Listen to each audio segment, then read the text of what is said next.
Good evening. Brian Slocum tells me when he drove by this pawn shop, he came up with an idea for a funny video, but it turned out to be a bad idea.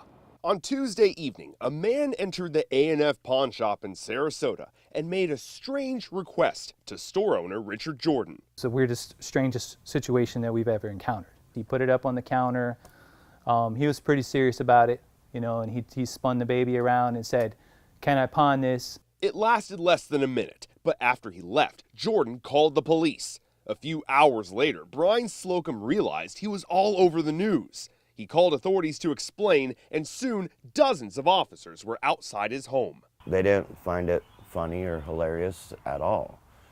And there was a lot of resources and time and money that went into it. How could you want to get rid of something like that? Slocum is a single dad with a 7-month-old son named Caden.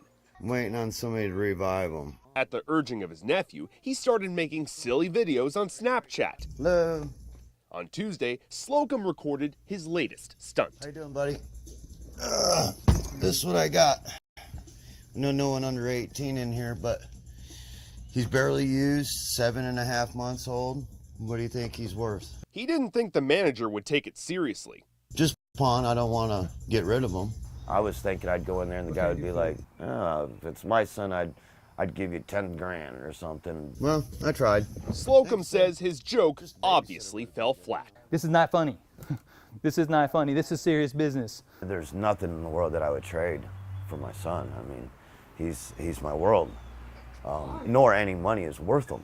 Sarasota police are not charging him, and Slocum has learned his lesson. He is a warning for others. It was a prank. It was a skit. A lot of these young people don't realize that, doing things like this has a consequence. In Sarasota, John Rogers, News Channel 8.